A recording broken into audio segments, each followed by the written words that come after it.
Assalamualaikum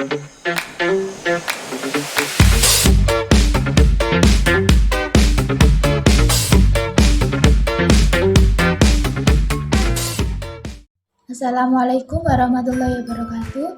Perkenalkan, nama saya Farah Nailatul Majidah dari Prodi Bahasa dan Sastra Indonesia kelas B tahun angkatan 2023. Di sini saya akan mereview materi tentang konsep dasar psikologi pendidikan. Selamat menyaksikan. Konsep dasar yang saya bahas di sini ada 6, yaitu 1. Definisi psikologi pendidikan. 2. Ruang lingkup psikologi pendidikan. 3. Tujuan psikologi pendidikan.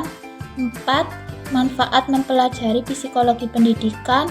5. Objek dan metode psikologi pendidikan. Dan 6. Peranan psikologi perkembangan dalam pendidikan. Definisi psikologi pendidikan. Psikologi pendidikan adalah cabang ilmu psikologi yang mempelajari perilaku manusia dalam hubungannya dengan belajar, kegiatan pembelajaran, dan pendidikan secara umum. Konsep dasar ilmu psikologi pendidikan memberi pemahaman tentang anak sebagai pelajar, bagaimana anak belajar, bagaimana guru memotivasi anak belajar, dan bagaimana guru mengevaluasi hasil belajar. Psikologi pendidikan juga fokus mempelajari tentang cara memahami pengajaran dan pembelajaran dalam lingkungan pendidikan. Ruang lingkup psikologi pendidikan. Ruang lingkup psikologi pendidikan meliputi berbagai aspek, diantaranya yaitu 1. Proses belajar. Psikologi pendidikan mempelajari bagaimana individu belajar dan apa yang mempengaruhi proses belajar tersebut. 2. Perkembangan. Psikologi pendidikan juga mempelajari perkembangan individu dalam konteks pendidikan, termasuk perkembangan kognitif, emosional, dan sosial. Nomor 3. Evaluasi. Psikologi pendidikan melibatkan penilaian dan evaluasi kinerja siswa, termasuk pengembangan dan penerapan metode penilaian. 4. Pengaruh psikologi pendidikan di sekolah. Psikologi pendidikan juga mempelajari bagaimana lingkungan sekolah dan faktor lainnya mempengaruhi proses belajar dan juga perkembangan siswa. Nomor 5. Pendidikan karakter.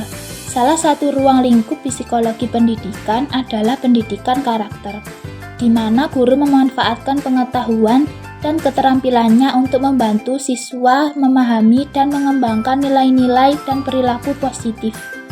Tujuan psikologi pendidikan yaitu 1. Meningkatkan efektivitas belajar. Psikologi pendidikan bertujuan untuk memahami dan meningkatkan proses belajar dan pembelajaran, serta mencari cara untuk membuat pengajaran dan pembelajaran menjadi lebih efektif. Yang kedua yaitu mengidentifikasi kebutuhan peserta didik dan pengajar.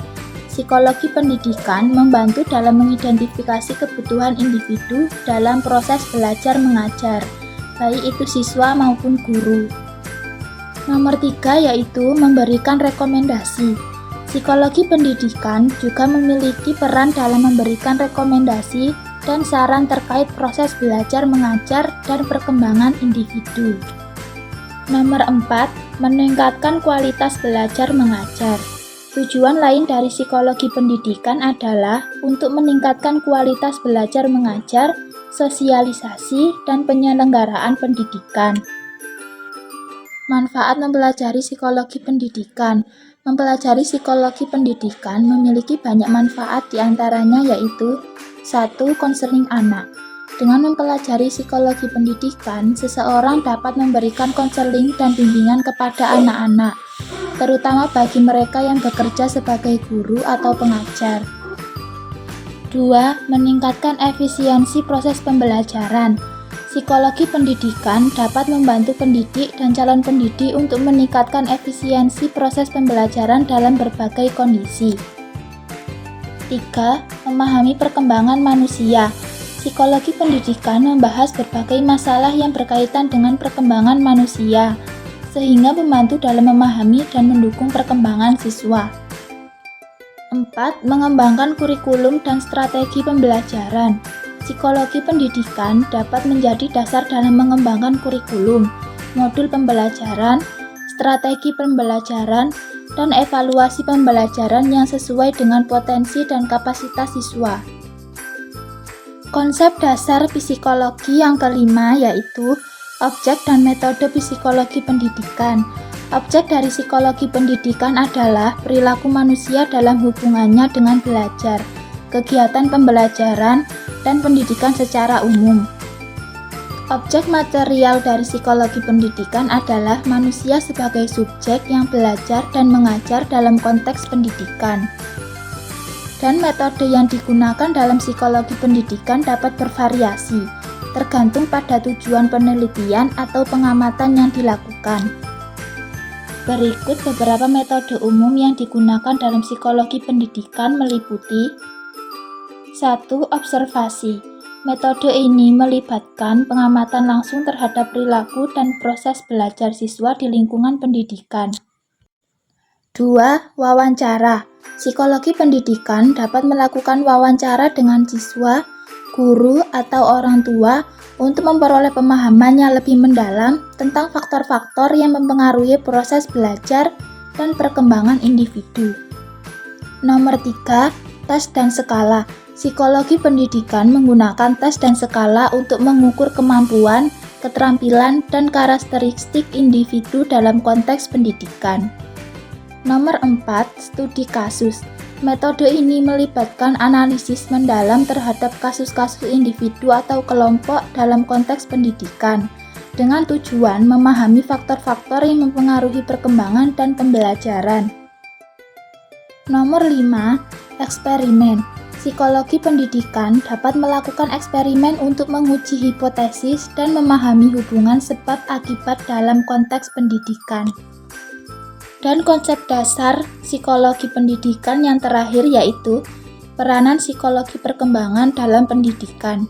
Di psikologi perkembangan memiliki peran yang penting dalam konteks pendidikan. Berikut adalah beberapa peranan psikologi perkembangan dalam pendidikan yaitu nomor 1 yaitu memahami tahapan perkembangan.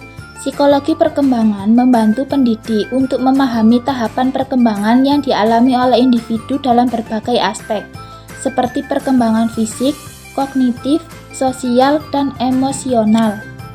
2. Mengoptimalkan pengajaran.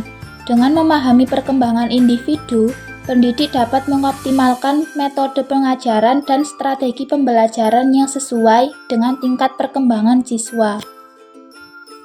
3. Mengidentifikasi kebutuhan dan potensi.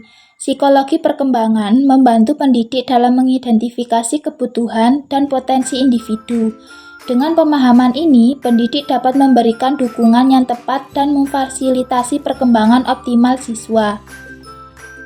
Yang keempat, membantu mengatasi hambatan perkembangan. Psikologi perkembangan membantu pendidik dalam mengidentifikasikan dan mengatasi hambatan perkembangan yang mungkin dihadapi oleh siswa. Pendekatan yang sesuai dapat digunakan untuk membantu siswa mengatasi kesulitan dan mencapai potensi penuh mereka. Yang kelima, meningkatkan pembinaan karakter. Psikologi perkembangan juga berperan dalam pembinaan karakter siswa.